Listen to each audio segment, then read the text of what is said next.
ler de novo em Isaías capítulo 11, versículo 1 e 2, que foi a palavra de abertura. Depois nós vamos para Marcos capítulo 6.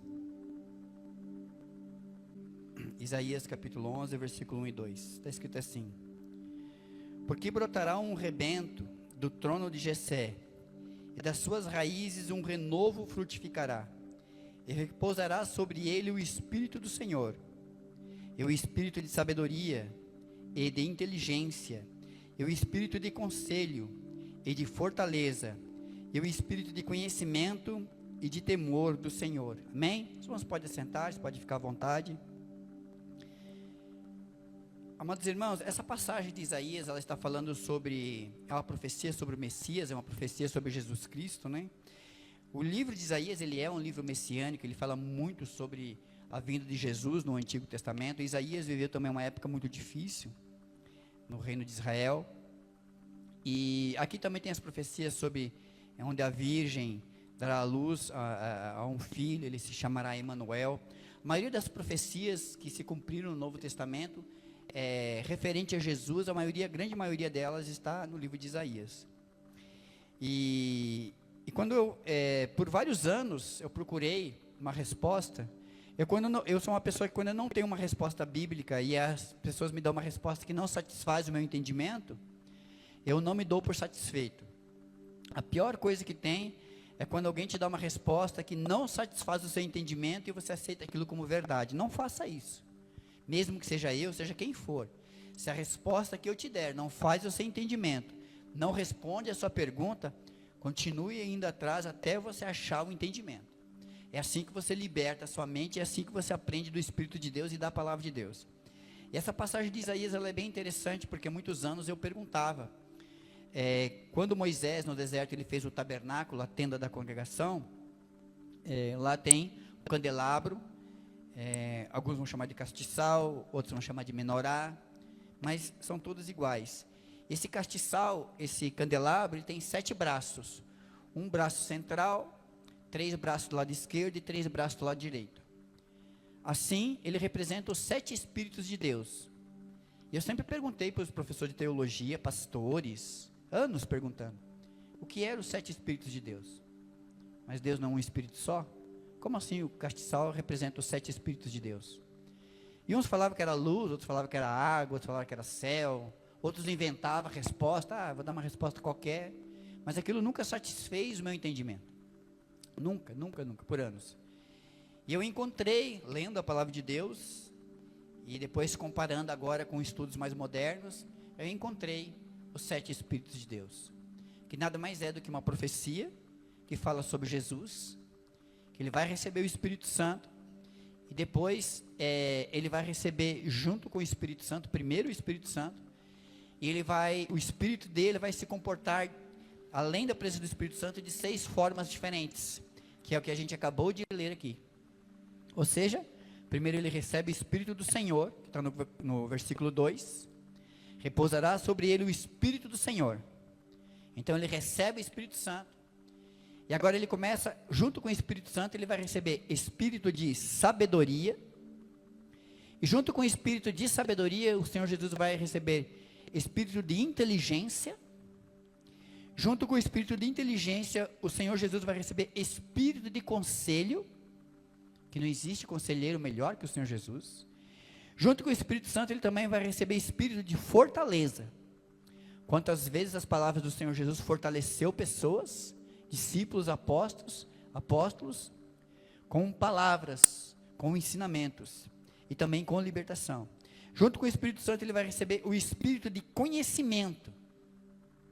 Não existe pessoa que conhecia mais e pôde ensinar mais sobre o reino de Deus do que o Senhor Jesus.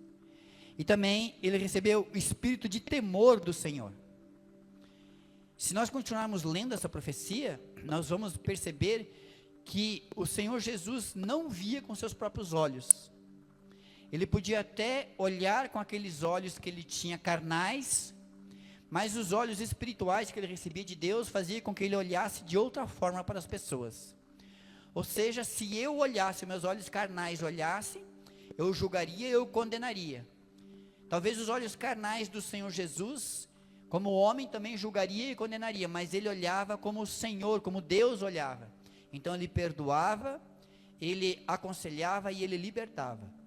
Então também vamos ver que ele não agia como ele queria. Lendo a profecia aqui, a gente vai entender que ele não agia como ele queria. Ele agia como o Espírito de Deus o orientava. Inclusive no batismo do Senhor Jesus, é que ninguém se dá conta disso, mas no batismo do Espírito Santo, no batismo do Senhor Jesus, acontece uma junção, ali se manifesta a Trindade de Deus. É a única vez na Bíblia que a Trindade de Deus aparece para os homens.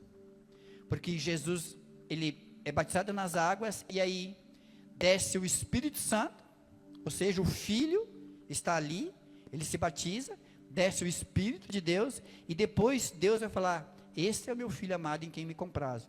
Então naquele momento do batismo do Senhor Jesus, estavam a Trindade de Deus ali, o Pai, o Filho e o Espírito Santo, e os homens estavam vendo e ouvindo pela primeira vez a Trindade. Não há nenhum outro relato na Bíblia que isso aconteça. A partir dali, sim, né, começa o ministério do Senhor Jesus. E o Senhor Jesus, as pessoas, há muitos debates que falam, não há relatos do que o Senhor Jesus fez antes de ele iniciar o seu ministério. Não há relatos porque as pessoas não se ocupam de ler cuidadosamente a palavra de Deus. Como bom judeu, todo sábado, ele tinha que estar na sinagoga. Então, antes dele iniciar o seu ministério como filho de Deus, ele era judeu. Então, todos os sábados, todos nós sabíamos que ele estava na sinagoga. Sendo judeu, ao 8º dia, ele teve que ser circuncidado. E como judeu, aos 12 ou 13 anos, ele teve que ler a lei de Moisés no templo para dizer que ele era indesculpável. Então perceba que toda a trajetória de Jesus como homem que ele era e como judeu que ele era, ele cumpria como homem e como judeu o que um judeu tem que fazer. Então todo mundo sabe onde Jesus estava nos sábados. Ele estava na sinagoga cumprindo a lei dos judeus. Ele é o primogênito. Se Maria é a virgem e Jesus é o primeiro filho, pela lei de Moisés, era o filho mais velho, e é até hoje, até na nossa lei às vezes, né? É o filho mais velho que tem que cuidar da mãe e dos irmãos mais novos. Se José morreu ou desapareceu, se José desapareceu, porque em nenhum momento, nenhum lugar na Bíblia fala que ele morreu, também não fala que ele desapareceu, mas se José desapareceu, ele nem pode ser dado como morto, e nem Maria pode ser dada como viúva. Portanto, as leis de Moisés não se aplicavam a Maria como se ela fosse uma viúva de fato, e quem deveria cuidar de Maria era Jesus, e também dos seus irmãos pequenos. E a Bíblia relata que Jesus era carpinteiro, ele herdou a profissão de José. Então, quando José ou morreu ou desapareceu, Jesus cuidava da sua mãe, dos seus irmãos pequenos, até que eles pudessem atingir a maioridade, e eles cuidassem de si só, e os irmãos mais velhos poder cuidar de Maria. Essa era a lei dos judeus.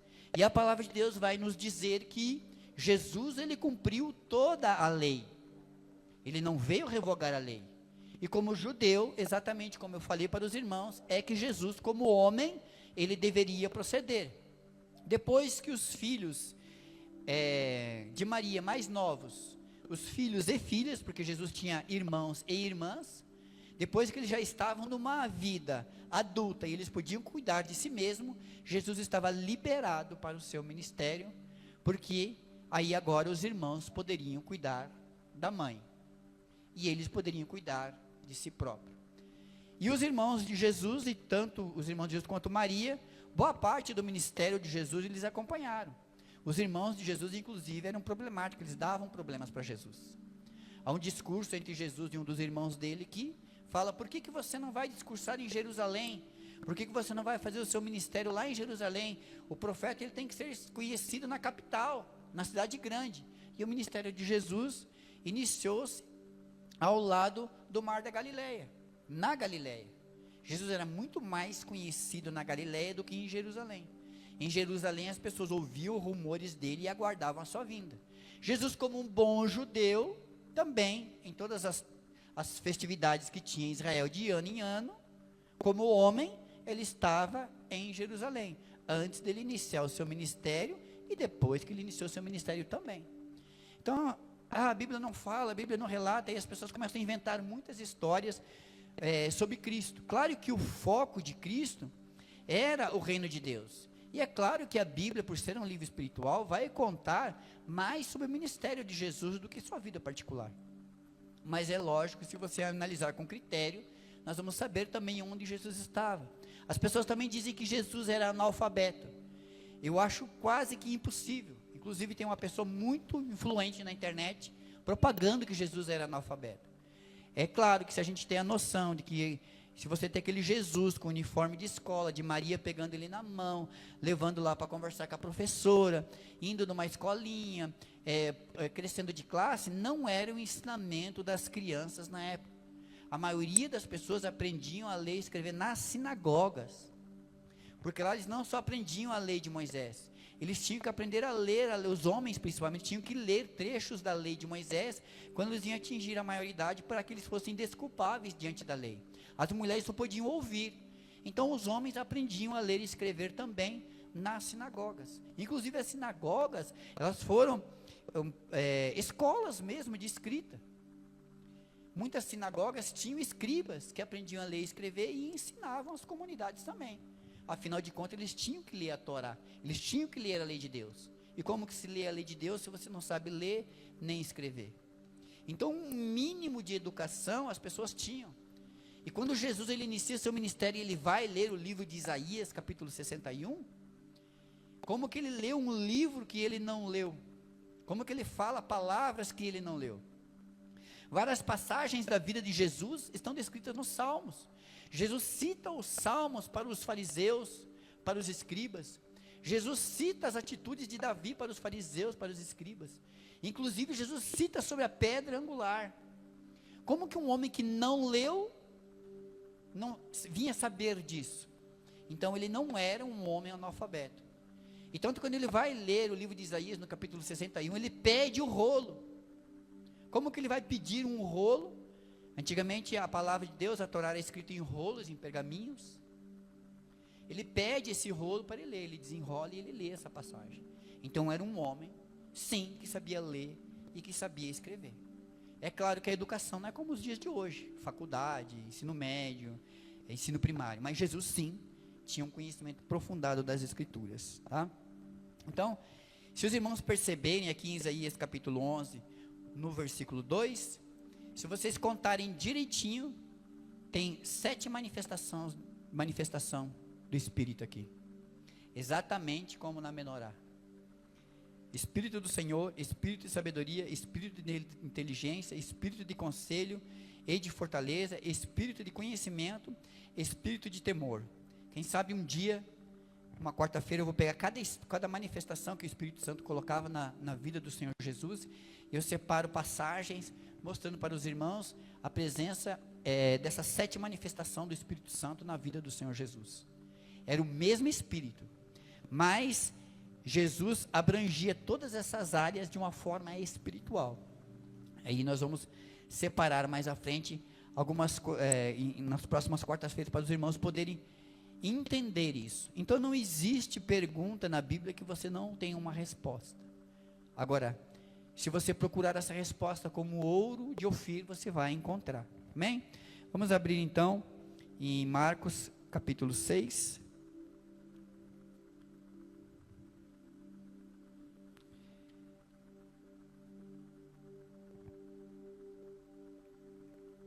O foco principal é do versículo 53 a 56, mas eu vou ler a partir do 45.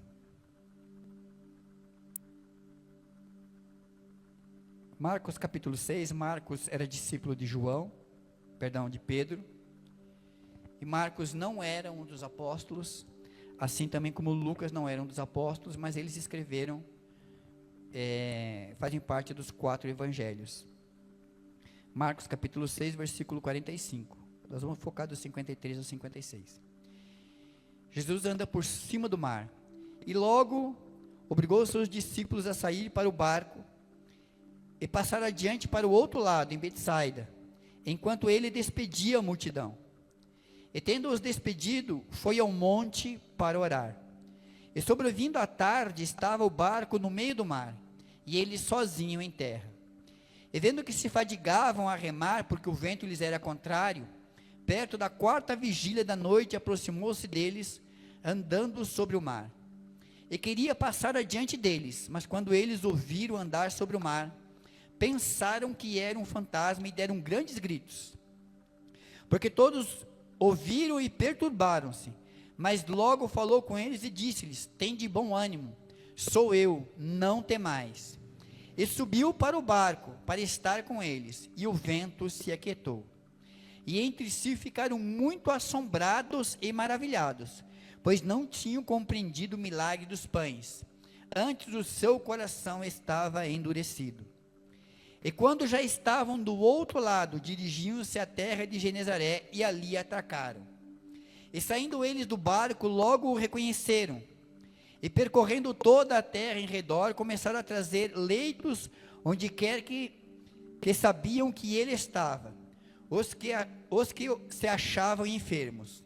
E onde quer que entrava, ou em cidade, ou em aldeias, ou em campo, apresentava os enfermos nas praças, rogavam-lhe que os deixasse tocar, ao menos na orla da sua veste.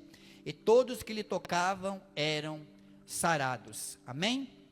Irmãos, Jesus, ele começa essa passagem fala que Jesus anda sobre o mar, mas eu quero iniciar falando para os irmãos que antes ele faz a multiplicação dos pães e dos peixes, e Jesus, diferente de nós, ele não despedia as multidões com uma oração. Ele, os discípulos e os apóstolos, todos aqueles que o acompanhavam, que já sabiam orar, impor as mãos, curar os enfermos e expulsar espíritos malignos, eles oravam de pessoa por pessoa. É por isso que os irmãos vão ver aqui, que ele diz assim, despedindo as multidões. E por que ele se demorava? Ele fazia questão de que cada pessoa que estivesse presente ali naquele milagre recebesse uma oração. Era por isso também que ele tinha os 12, e mais outros que o acompanhavam. Porque ele não fazia aquela oração que a gente faz, aquela oração final, e despedia o povo. Muito raramente. Ele pegava e orava de pessoa por pessoa. Jesus não tinha pressa para acabar seus ensinamentos. Os irmãos vão analisar na Bíblia cuidadosamente que tem uma atitude que Jesus nunca fez: correr. Jesus nunca correu para nada.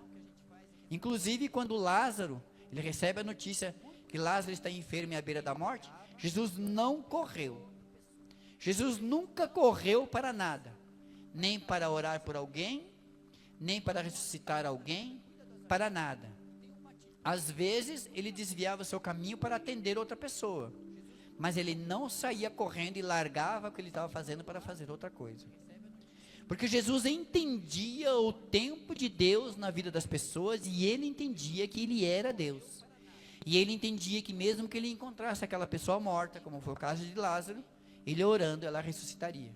Então ele não tinha pressa para fazer os seus ensinamentos, ele não tinha pressa para orar pelas pessoas, e tinha uma curiosidade sobre Jesus. Geralmente quando ele atendia grandes multidões, assim como ele nos ensinou, ele se retirava para orar sozinho. Jesus passava horas orando sozinho. Passou os 40 dias no deserto, mas mesmo assim ele não deixou dessa prática de orar ao Pai em secreto. Muitas e muitas vezes os irmãos vão ver que ele orava pelas pessoas, dava o ensinamento, mas ele se retirava para orar. Inclusive no jardim do Getsemane, quando ele já estava próximo a ser preso, ele deixou os discípulos orando, e ele se retirou mais adiante para falar ao Pai em secreto. Então, aquilo que Jesus ensinou, ele praticava constantemente, diariamente, a oração. E ele não tinha pressa de orar por ninguém. Jesus sabia que cada pessoa que estava ali eram pessoas importantes, eram pessoas que precisavam de oração. Então, ele tinha todo o tempo do mundo para aquela pessoa. Amém? E outra coisa é que, Perceba que os discípulos e os apóstolos andaram com Jesus por cerca de 3 anos, e mesmo assim, quando Jesus despede as multidões, manda eles entrar no barco para eles passar para o outro lado do mar da Galileia. Jesus se retira para orar. Mesmo assim, os discípulos enfrentando dificuldade, quando Jesus começa a andar sobre o mar, e os discípulos achando que era um fantasma, ficaram apavorados, e Jesus os acalmou, entra no barco e acalma aquela tempestade.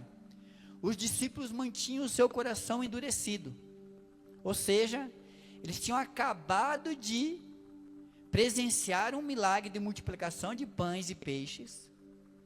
Eles tinham também acabado de presenciar muitas curas e libertação, e ainda eles estavam apavorados, e talvez muitos deles tinham orado, inclusive, pelas pessoas, e eles estavam apavorados, porque eles não conseguiam repreender os ventos, e estavam com medo de um fantasma, ou seja, eles ainda não sabiam, de fato, com quem eles andavam. Eles estavam com seus corações endurecidos, eles ainda tinham um temor que não era o temor do Senhor.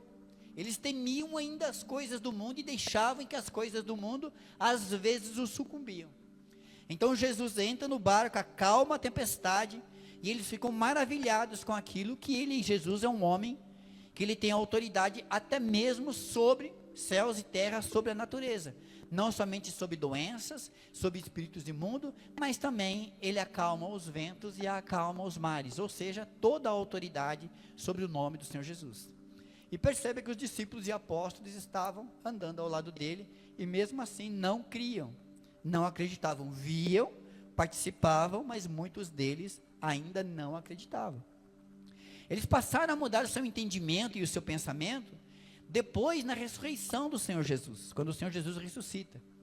É por isso que você vai ver Jesus perdoando a Pedro, é por isso que você vai ver Jesus se apresentando aos discípulos e aos apóstolos, porque eles precisam ver que Jesus tem a capacidade de vencer a morte por si só.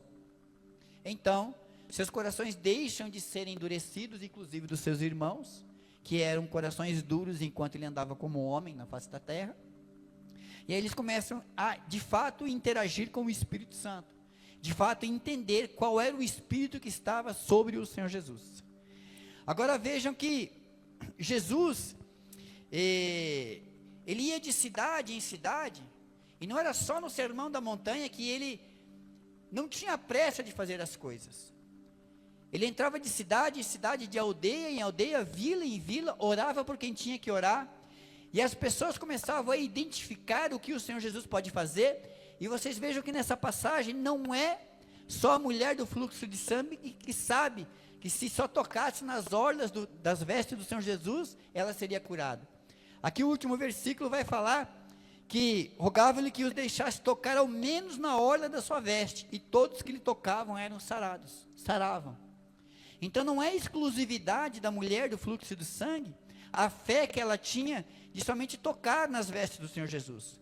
Já era uma prática constante das pessoas que sabiam que se somente tocasse nele, e ele deixasse que isso acontecia, as pessoas eram saradas. Ou seja, Jesus permitia que isso acontecia, para que as pessoas tivessem dentro de si a sua fé engrandecida, pelas suas próprias atitudes. Era o que ele esperava dos discípulos e dos apóstolos. Jesus, ele tinha uma palavra simples. Apesar de ele ter um conhecimento profundo da Torá, das leis de Moisés, as parábolas que ele usava eram coisas do dia a dia. As pessoas que acompanhavam Jesus eram pescadores, agricultores, eram ladrões, prostitutas, eram gentes simples da sociedade. Então, naturalmente, ele usava elementos simples da natureza, do dia a dia, para fazer suas parábolas. Mas por que ele falava em parábolas? Porque ele esperava despertar nessas pessoas o interesse pelo reino de Deus, não somente pela cura, não somente pela libertação, porque ele sabia que ele morreria, ressuscitaria e voltaria para o Pai, mas as pessoas ainda ficariam aqui, e elas ainda precisariam buscar e despertar dentro de si o interesse pelo reino de Deus. Por isso que ele falava por parábolas. Quantas passagens bíblicas nós vamos ver que Jesus falava por parábolas, e somente os discípulos e apóstolos iam pedir a sua interpretação? O máximo Nicodemos chegava: mestre, não entendo. Mas de quantas milhões de pessoas passaram nas mãos do Senhor Jesus e nunca nenhuma delas disse: eu não entendo essa parábola. Ou seja, Jesus fazia com que as pessoas, mesmo simples, humildes, e mesmo usando elementos simples da pregação, do dia a dia, esperava que as pessoas manifestassem o interesse pelo reino de Deus, de perguntar como era segui-lo. E aqueles que de fato entendiam as parábolas, ou perguntavam sobre as parábolas, ou perguntavam sobre o reino, ou para Jesus, ou por discípulos e apóstolos, tornavam seus discípulos também. Os outros recebiam suas bênçãos e iam embora. Muitas passagens que o Senhor Jesus faz milagre no meio de multidões, ele mesmo fala que as multidões só iam atrás dele pelos milagres, ou porque ele dava pão e dava peixe. Eles não iam atrás do Senhor Jesus por causa do reino de Deus. Então, quando as pessoas falavam: Senhor, o que eu tenho que fazer? E o Senhor sempre dizia, o Espírito Santo sempre dizia: fazei. O Deus dizia para os discípulos e apóstolos: fazei o que Ele vos mandar. Isso foi quando Jesus se batizou, isso foi num dos milagres da multiplicação de pães e peixes, as multidões o acompanhassem. Isso foi lá no monte da transfiguração: fazei aquilo que Ele vos mandar. E nós, no dia de hoje, como podemos fazer isso? Lendo a palavra de Deus e executando os ensinamentos que o Senhor Jesus assim o disse. Se vamos orar, temos que orar conforme o Senhor Jesus orou. Se vamos impor as mãos, temos que fazê-lo assim. Se vamos libertar, temos que fazê-lo assim. Se vamos ensinar, temos que fazer com todo empenho e usar elementos também como o Senhor Jesus usou. E se vamos ter uma conversa franca com quem precisa de oração, também vamos precisar ser como Jesus assim o foi. Se queremos agir como Jesus agiu, temos que pegar os elementos que ele usava no dia a dia e aplicar no nosso dia a dia. Por isso que Jesus falava para as pessoas que queriam segui-lo, que era para tomar a sua cruz e segui-lo. Ou seja, de nada adiantava a pessoa receber uma oração, uma libertação, e depois desistir de seguir o Senhor Jesus. É claro que tem muitas pessoas que receberam as bênçãos. É claro que tem muitas pessoas que receberam a libertação. Não há em lugar nenhum impeditivo para que as pessoas recebessem a bênção e a libertação. Inclusive, todas as bênçãos, libertações e curas são marcas do ministério do Senhor Jesus, porque era isso que as multidões afluíam para ele. Porque se não houvesse sinais e maravilhas, é claro que a gente não corre atrás dos sinais e maravilhas, mas se não houvesse os sinais e maravilhas, as pessoas não afluiriam para Cristo, ele seria somente mais um profeta. Mas ele manifestava o reino de Deus em meio às pessoas, para que as pessoas pudessem entender que ele realmente é o Filho de Deus. Então precisamos voltar ao que o Senhor Jesus ensinou: orar como ele orou, jejuar como ele jejuou, ensinar como ele ensinou, andar como ele andou.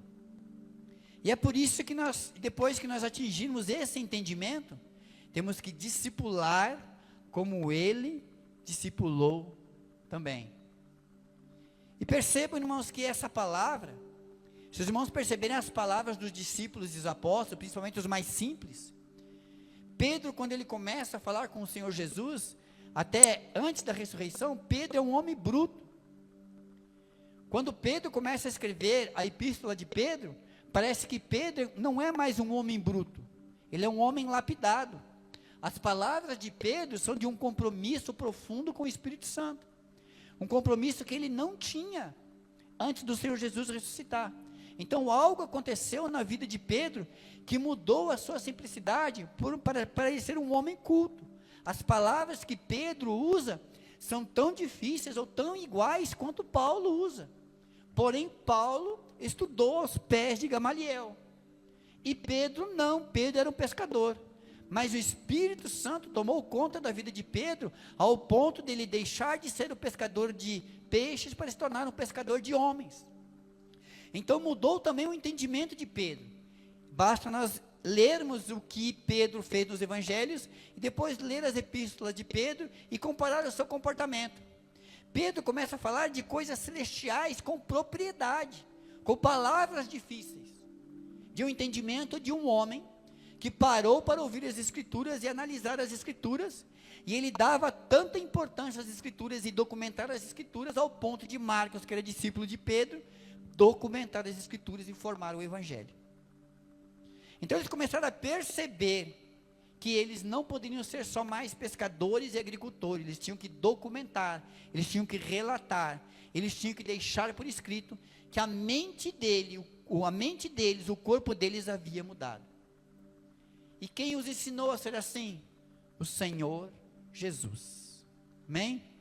Então essa é a palavra do dia de hoje, é um ensinamento, que a gente deve andar como Cristo andou, orar como Cristo orou, e fazer como Cristo fez.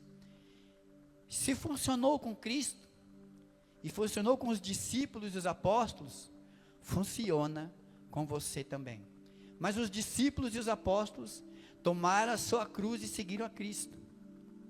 Mesmo todos os discípulos, ouvindo as direções do Espírito Santo, eles não deixaram de ser perseguidos. O Espírito Santo lhes dava as orientações, eles libertavam, curavam, mas veja que eles continuavam sendo açoitados, perseguidos, presos, e alguns deles até mesmo mortos. Ou seja, mesmo que nós viemos a andar em Cristo, as adversidades da vida e as perseguições dos homens, elas não vão cessar porque nós estamos em Cristo, porque por esse mundo nós passaremos por aflições. E se não foi poupado nem o Filho de Deus, quem somos nós, na fila do reino, para sermos poupados das adversidades da vida? A diferença é que eles não só criam, eles viviam o reino de Deus aqui nessa terra. Os primeiros anos foram de aprendizado e de falta de fé. Depois da ressurreição, foram de ensinamento e de uma fé completa no Senhor Jesus. Amém? Vamos nos colocar em pé. Algum pedido de oração? Não? Irmãos, essa noite nós vamos orar pela família da Vitória. Nós oramos no domingo, né? A Vitória foi uma moça que foi morta aqui na cidade de Cajamar, de uma forma violenta. Ela foi sequestrada e morta. E já oramos no domingo pela família, e hoje foi encontrado o corpo dela de uma forma triste. E agora a gente ora pela família, e para que as pessoas que cometeram tal atrocidades, enquanto muitos se empenham para entrar no reino de Deus, muitos se esforçam e se empenham ao máximo para participar do reino das trevas. E nenhum de nós está livre de que aconteçam essas coisas. Quantos relatos a gente tem no nosso dia a dia? Então cabe a nós também orar por essas pessoas. Eu conheço a família dela? Não. Eu conheci ela? Não. Mas do que me adianta eu orar só por quem eu conheço? Meus irmãos também são aqueles que eu não conheço, e a dor deles tem que ser a nossa dor, porque foi assim que o Senhor Jesus nos ensinou. Amém? Senhor Jesus, neste momento, Pai, num dia tão triste, Senhor, para a cidade de Cajamar, num dia tão dolorido, Senhor, nós como teus servos sabemos, Senhor, que a Vitória partiu. Não cabe a mim julgar, eu não sou o juiz. Cabe a mim, Senhor, pedir que o teu Espírito Santo console a família dela, e dê à família agora as respostas que a família procura. Sabemos, ó Pai, que foram noites terríveis, noites difíceis, e muitas noites mais virão. As trevas e os homens se encarregam de tornar essas noites mais difíceis ainda. Por isso, Espírito Santo, eu te peço, tome a cada membro da família desta moça, a cada um, a cada pessoa. Eu te peço, Espírito Santo, também que direcione os homens da justiça da terra a encontrarem tais pessoas que fizeram tal atrocidade. Nós, Senhor Jesus, pedimos, Senhor Jesus Cristo, a tua justiça, mas eu sei, sabedores que somos, que a nossa justiça não é a tua justiça. Por isso, Senhor, te peço que perdoe esses crápulas, essas pessoas, Senhor, que fizeram tal atrocidade, para que estes um dia, ó Pai, encontrem o arrependimento, e que esses também possam entrar no teu reino, assim como esperamos que a Vitória assim o tenha feito, e assim como esperamos que a família da Vitória também assim o alcance, Pai. Mas uma coisa eu sei, mesmo que eles, ó Senhor Jesus, esses homens de atitudes cruéis e vis, sejam perdoados pelo Senhor e pelo Teu Espírito, porque Teu Espírito é perdoador e o Teu nome é sempre eterno, e assim que o nosso Senhor nos ensina a amar aquele que nos persegue e nos aflige, que eles não escapem da justiça dos homens, Senhor, e aqui nessa terra eles paguem pelos crimes que eles fizeram, porque lá no mundo vindouro eles estarão nas Tuas mãos, Pai, e nem aqui nem lá cabe a nós o julgamento. Por isso eu te peço nessa noite, Espírito Santo, seja o bálsamo da vida dessas pessoas que sofrem nesse momento difícil. Obrigado, Espírito de Deus, também por mover céus e terra, homens de justiça, policiais, e toda a cidade, Senhor, que está enlutada, para encontrar a vitória. Senhor, sabemos que não é assim que nós queríamos, mas sabemos, ó Pai, que um dia chegará a nossa hora. Portanto, Espírito de Deus, bálsamo de Gileade, toma a família da Vitória nas Tuas mãos nessa noite, é o que eu te peço em nome do Senhor Jesus. Vamos orar agora pela família e pelas pessoas que estão em casa. Senhor Jesus, neste momento, Pai, quero orar pelos irmãos que estão em casa, cada irmão e cada irmã, Senhor, que participou deste culto, pela família de cada irmão, por cada esposo, cada esposa, cada filho, cada lar, ó Pai, que vai estar ao alcance das nossas vozes, que a nossa voz, ao entrar à casa destes irmãos, seja, Senhor, a representação da voz do Teu Espírito, colocando nos corações e mentes desses irmãos a libertação, a cura e a salvação, ó Pai, que Teu Espírito direcione cada lar, cada pai, cada mãe, cada filho, que Senhor Jesus direcione a cada casamento, direcione, Senhor Jesus, sua vida conjugal, direcione a sua vida financeira, direcione a sua vida espiritual, as igrejas aos quais eles pertencem, Senhor, colocando os homens fiéis à Tua palavra diante desses homens e mulheres. Senhor, direciona as mentes e os corações deles, para eles se libertarem dos vícios desta terra, para libertar, Senhor, das suas mentes, de vícios, ó Pai amado, que eles adquiriram ao longo dos anos.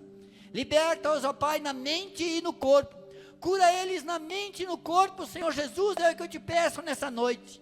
Espírito de Deus, renova o seu entendimento de cada pessoa que está ao alcance da nossa voz, dá a eles um novo entendimento, dá a eles a Tua mente, Senhor Jesus, que eles aprendam como os discípulos aprenderam, como os apóstolos aprenderam, que eles possam sentar na presença do Teu Santo Espírito, e mesmo que eles tenham que voltar ao início de tudo, Senhor, nenhum aprendizado na Sua presença é vão.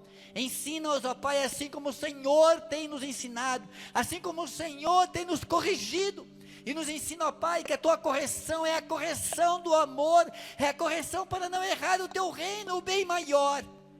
Nos ensina, Senhor, a buscar o Teu reino, Senhor, com sede de Espírito, com fome de Espírito, até encontrar essa pérola preciosa, um bem incorruptível, ó Pai, e nos ensina a estar dispostos a lutar as adversidades desta vida. É o que eu te peço nesta noite, Senhor Jesus, para cada irmão, para cada irmã que participou deste culto, em nome do Senhor Jesus. Amém. Amém, Senhor.